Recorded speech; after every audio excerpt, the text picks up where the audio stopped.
Coming up on Locked On Dodgers, the bullpen continues to struggle. Is there any hope? Is there any chance? Is there anything that the Dodgers can do right now that can improve this bullpen? Dave Roberts not necessarily helping himself out the way he's managing the bullpen. We'll talk about that.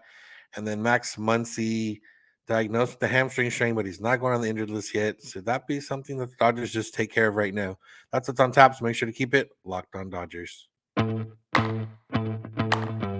You are Locked On Dodgers, your daily Los Angeles Dodgers podcast. Part of the Locked On Podcast Network, your team every day.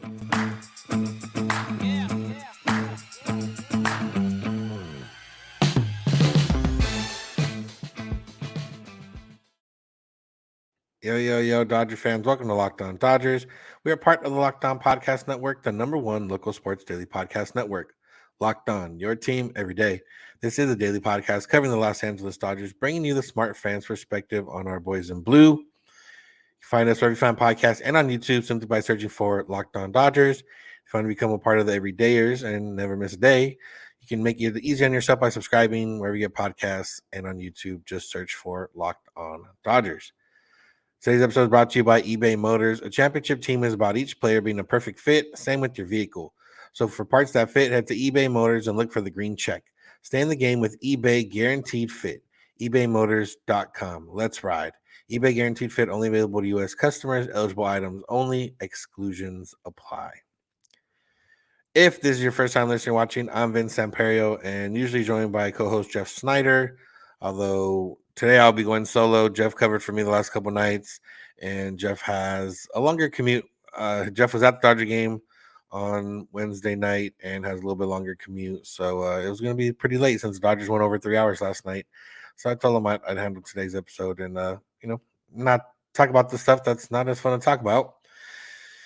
Yeah, Dodgers lost last night. 8-4 was the final score. It was not a fun game to watch for the most part. It was fun for like 2 innings, and then it wasn't much fun beyond that. Clayton Kershaw got the start, went 6 innings, so tried his best to help out the Dodgers and the bullpen, but it didn't quite work out. He gave up a pair of solo home runs. He struck out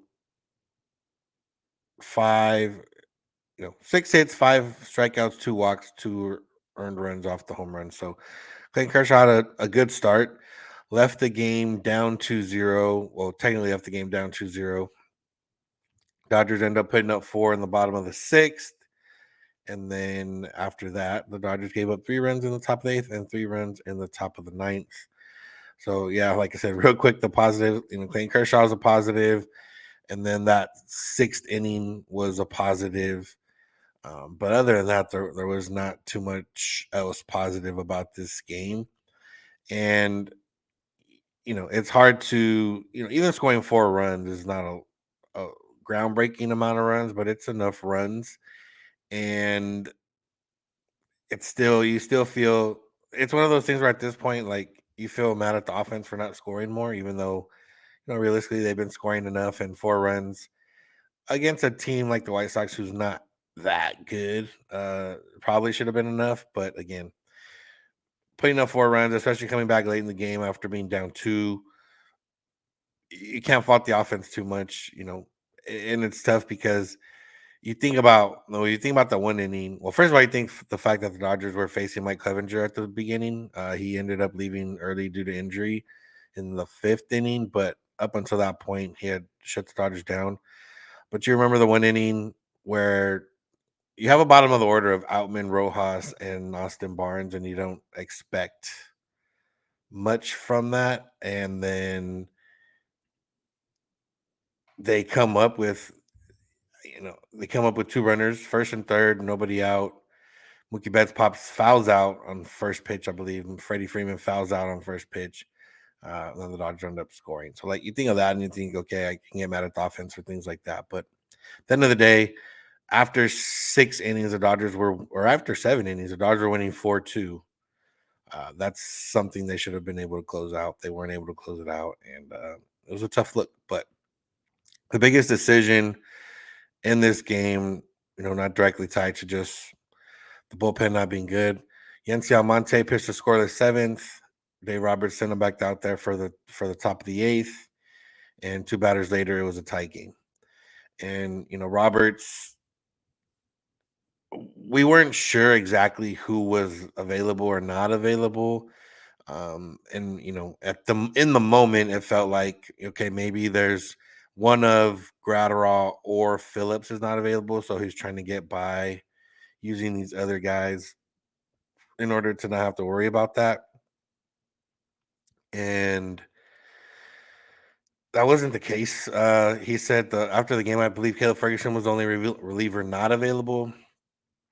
Bruce Dog Gratterall ended up pitching anyways in one of those innings. Robert said that it was a quote no brainer to have Yency Almonte come back and face two more hitters in the top of the eighth. He said, "quote It just didn't work out." And yeah, he was then asked about using Gratterall, using Phillips in that eighth and ninth just to close out the game. And he said, "I thought." Asked if he thought about it. He said, "I did. When you throw 4 or 5 pitches and then you're going to go out there and get two hitters, I don't think that's a big ask." Almonte threw just 10 pitches in that seventh. So, in theory, sending him back out there to try to get a couple outs in the top half of the eighth wasn't, egregious to an extent of, oh my God, this is one of the worst decisions ever made. But at this point, anything extra you're asking from some of these guys, you're, you're playing with hot water. You're playing in hot water because Yency Almonte has struggled and been inconsistent the entire season. So when you get a positive outing from him, a scoreless seventh inning, it's almost to the point where it's take that and don't ask for more. Dave Roberts ends up asking for more. Doesn't quite work out. He gives up a double and then he gives up a home run off the foul pole, and the game is tied. And then they end up scoring another run later that inning, and then three more the next inning. Just kind of fell apart from there. They used a bunch of arms that they shouldn't have needed to use. After Almonte, they used four more pitchers: Vesia, Gratterall, Taylor Scott, Victor Gonzalez. None of them went more than 2/3 of an inning. And yeah, it's one of those where, like I said, take what when you get some good from a reliever that hasn't been good this season, take it. And at this point, like you need to try to win every game that you have a chance at winning. And even if you had brought in Grouter on the eighth and it doesn't work out, that's more easily defensible than trying to throw out, take advantage of Almonte having a low pitch count in the seventh and trying to have him do an up down and come back out in the eighth. Like I said, it's not the most egregious. The idea behind it is there, but I just think right now that if you're going to get a scoreless inning out of one of any of these relievers at this point, then take the scoreless inning, unless you need length if you're losing or if you're up by a lot or things like that. But in close games, you know, it's hard to kind of manage in the moment. And I know I'll get into this a little bit in the next segment of, you know, some of these bullpen games that they're planning on having coming, it's affecting a lot of different little things, I would imagine, of if they weren't planning to have a bullpen game on Friday, would Roberts have managed this differently? And I think that is the case here. And I think he is going to try to stretch some of these guys or ask for a little bit more out of them. And I don't necessarily think that's the right way to go about it. And that's not necessarily all his fault if they're planning on doing these bullpen games. But again, you're in a point in the season, you're at a point, we don't know if the D backs are going to slow down. You don't know if, the Giants will keep winning. You don't know if the Padres are going to heat up. You're at a point where if you have a game where you're up 4-2 with 2 innings to go, use your best two arms, assuming they're available to pitch, and go out and win. And if you don't win with your best two arms, that's just the way it goes. But if you go out because you were trying to steal outs with the guy that already threw a scoreless inning, who hasn't thrown too many scoreless innings and hasn't recorded 5 outs this entire season, from what I believe, I'm pretty sure he's only recorded 4 outs. you take that. So we're going to talk more about the bullpen. Is there any hope? And is Roberts managing differently because of what the Dodgers have planned in bullpen games? So that's what's on tap. So make sure to keep it locked on Dodgers. Today's episode is brought to you by Birddogs. And hold on here. Birddogs make you look good. That's and what are Birddogs? Shorts, pants, comfortable. They make you look good. They are stretched and they're fit slimmer, but they're stretchy, so you can move around in them. They're not gonna constrict you from doing what you need to do when you're out there. And they're basically like Lululemons, but in shorts and in short form. They fit way better than regular shorts. That they're not stiff. There's not restrictive. They can help you out whatever you need. They have an anti-stink, sweat-wicking fabric that keeps you cool and dry all day long. It hasn't started heating up in Southern California yet, or in Los Angeles specifically, but it will soon.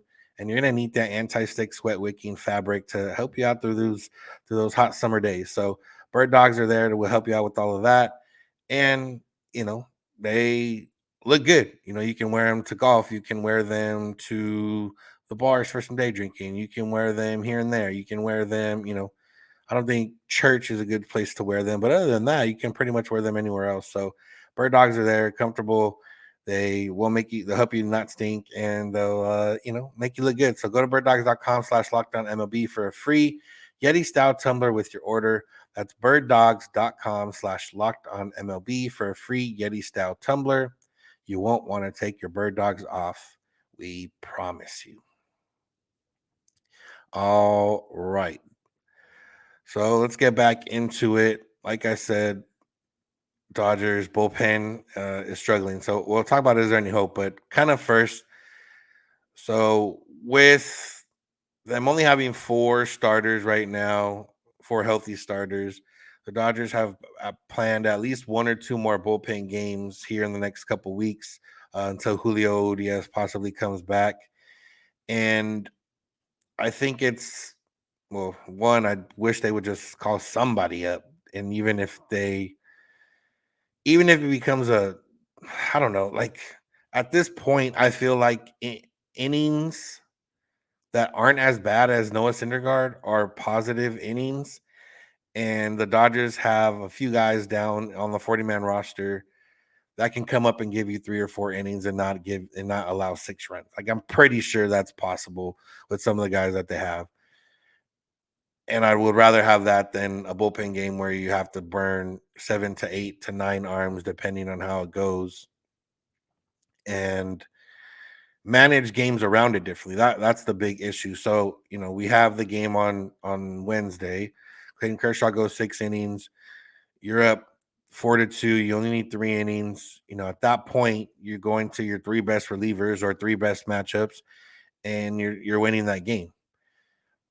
And then knowing that you have Michael Grove pitching on Thursday, and he hasn't necessarily given you too much length, so you might need 4+ innings out of your bullpen on Thursday.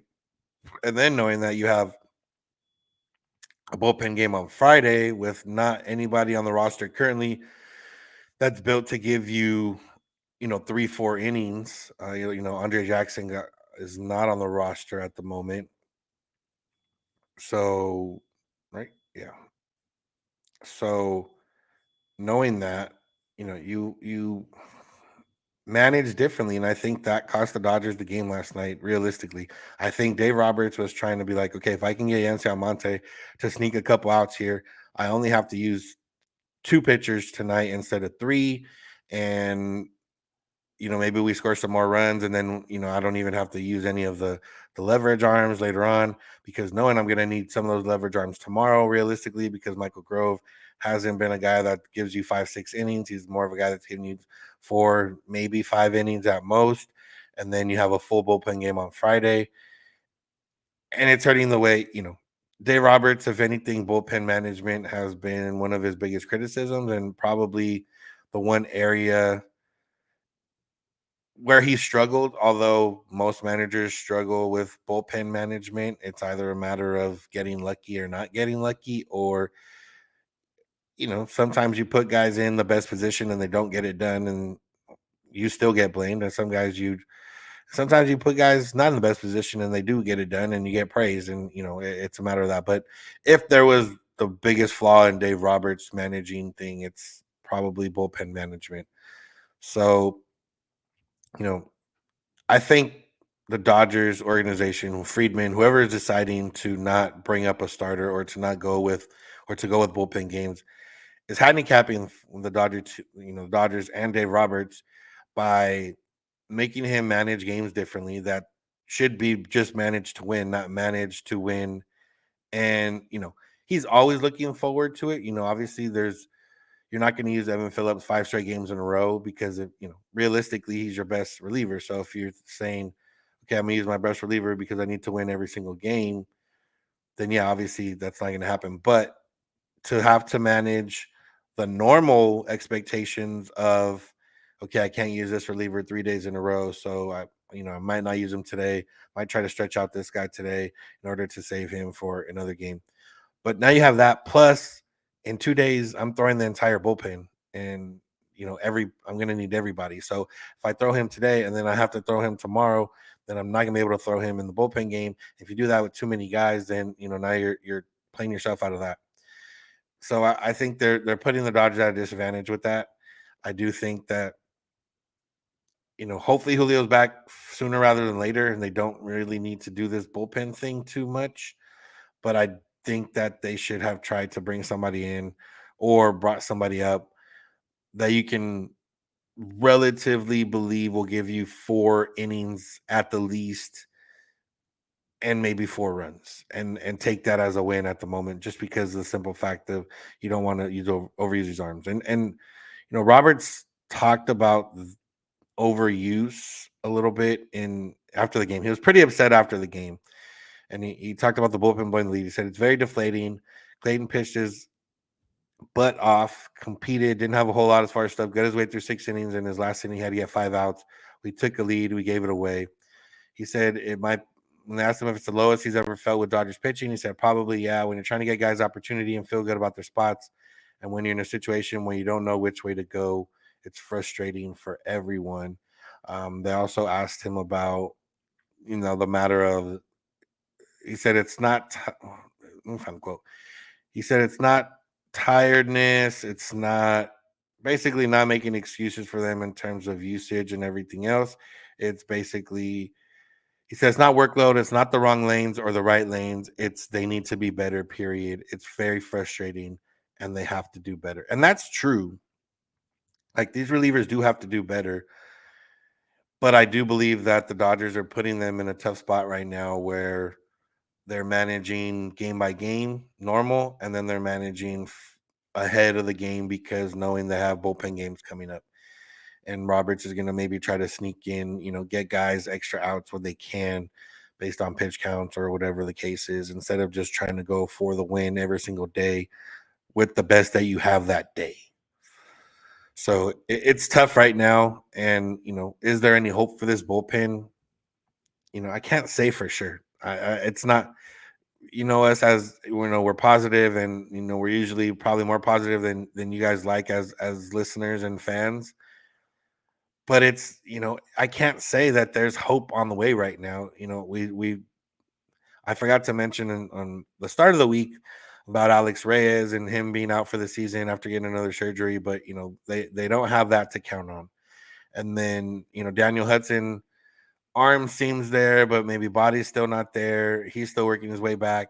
I don't want to count on him and be like, oh yeah, well Daniel Hudson's getting closer or Jimmy Nelson's getting closer. Like you can count on those guys, but I don't expect too much at the moment. So you don't know what you're getting with that.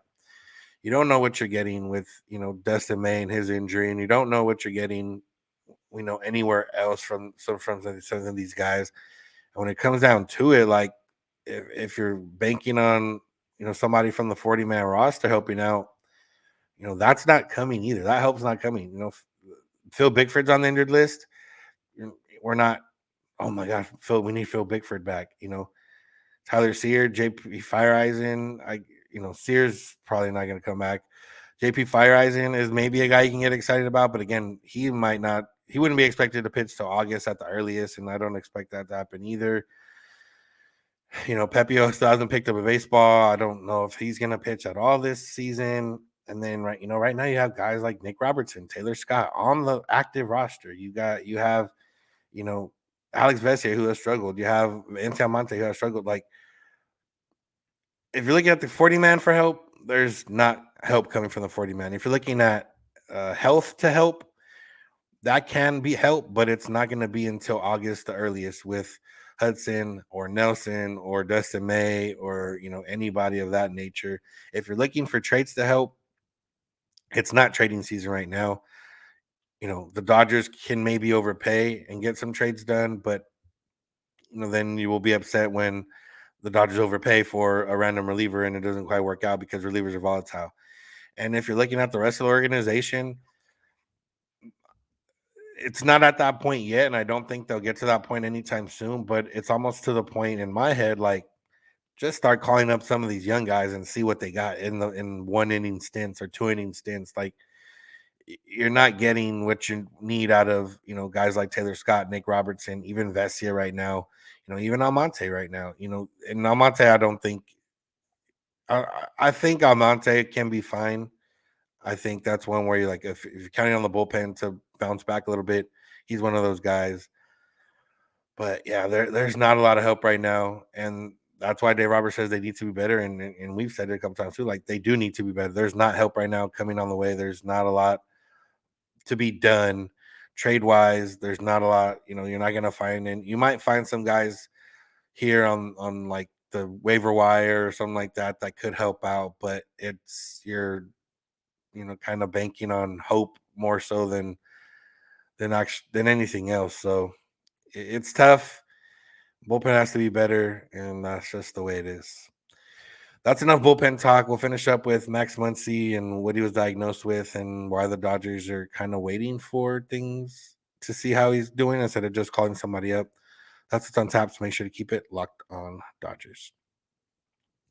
I want to thank you for making Locked On Dodgers your first listen of the day every day. Make sure to check us out wherever you get podcasts and on YouTube, and become an everydayer by listening every single weekday morning when we're here for you. Remember, you can listen to every Dodgers home broadcast for every game with SiriusXM and the SXM app. All you got to do is search Dodgers, and you can find the home broadcast for every game if you're not available to watch. You can also find us on there if you search Locked On Dodgers. Let's finish up. Max Muncy, not in the lineup again last night. We found out that he had they're calling it a grade 2 hamstring strain, which I'm very interested in, them announcing it as a grade 2 hamstring strain and then saying we think he can come back and play Sunday, so we're not going to put him on the injured list yet. Because if you look up grade 2 hamstring strains, it's usually like a 2 to 3 week process, and even if it's I don't know, they could have just said, "Oh, it's hamstring." They didn't have to give us the grade 2 because if you look at it from anyway, grade 2 is usually 2 to 3 weeks. But regardless, the Dodgers said they're hoping to get him back by Sunday, and then after the game, Dave Roberts said like by Saturday they'll have to make a decision on the IL. I don't understand the reasoning for this. If he has a hamstring strain, put him on the injured list. Hamstrings don't just, they don't just magically go away. And, when they first came out, it was a cramp. And then, we thought, okay, it was just a cramp. Robert said that, where the pain is, it's lower than where the cramp was. So, like, it's not directly related to that cramp. It might be, somewhat related, but not directly related. And for me, like, what's the point? Put him on the injured list and let him heal. Even if it's a very mild hamstring strain, let him miss 10 days, right? 10 days, 15 days, even if it's 15 days. And on top of that, it's not like Max Muncy is tearing down, he's not like he's the best offensive player in the world right now. So it's not anything like, if it was Freddie Freeman, I could understand, okay, like, let's give Freddie a few days. Hopefully we don't have to put on the injured list. But it's Max Muncy. He's been struggling. And obviously I know he's your number 4 hitter. And I know that, the Dodgers are believe in him and count on him. But I just think it all lines up well where, okay, reset his brain a little bit, get him healthy so he doesn't have another hamstring strain later or strain it even more. And the flip side, let's see what these guys got. I mean, Michael Busch in the last 2 weeks is hitting 471, 4 homers, 15 RBI, 2 triples, 4 doubles. Now, again, we don't know what he's going to do when he comes to the majors, but we also don't know what he's not going to do if he's given 2 weeks at third base to show off and see what he can do, or at least get the majority of the starts at third base. Like, why not see that? Why not see that? And yeah, your lineup might suffer because you're basically going from 1 through 5 to 1 through 4. But as we talked about with Max Muncy, it hasn't been a 1 through 5. It's been a 1 through 5 -4 for almost a month now, in terms of real, true, actual production. Yeah, he hits homers still, but it hasn't been to a point where his OPS continues to drop. It's not like he's maintaining a 800 OPS or anything. He's been struggling the last month. So for me, it's just like, why wait? Put him on the injured list, figure it out. Now, if it's mild, I guess if it's like a not a grade 2, but maybe I don't know if there's a grade 3, so maybe grade 2 is just the way they had to grade it. But as far as I know, you don't mess with the hamstring. What and Eric Steven did have one point of why they may be waiting, in terms of waiting till the weekend to figure out if he needs to go on the injured list or not. And it's basically a matter of how many games he's gonna miss. If they wait till Saturday, he would miss the same amount of games as if they put him on the injured list now, I believe. But either way, like, put him on the injured list, call up Michael Busch, give him some at bats, and figure it out. Here it is. Eric Stevens said, while it's true Dodgers are stubborn and waiting on IL moves for regulars, in this case with Max Muncy, because of off days next week, an IL move Friday has him miss the same 8 games as if he would have went on the IL today. So I guess that's the reasoning for it. If you're going to miss the same amount of games depending today or Friday, I guess. But again, put him on the injured list, call him Michael Busch, give him some starts at third base, and let's see if he can hit. And at the very least, know what you got with some of these guys that you have on your roster, with some of these young guys, and that's the way it goes. So yeah, that's it. It wasn't the most positive episode. A lot of what we're talking about, especially with the bullpen, is a matter of pitch better, do better, because there's not a lot better on the horizon or in the minors. I guess there is guys in the minors, but we're not. I don't think that I might be at that point. We might be at that point almost. The Dodgers aren't at the point where it's just call up guys and see who works or who sticks. But yeah, it might be a matter of it's almost time to just say, you know what? We have a lot of guys that are going to be probably in the Rule 5 draft or close to it, or we're not going to have room for a lot of these guys.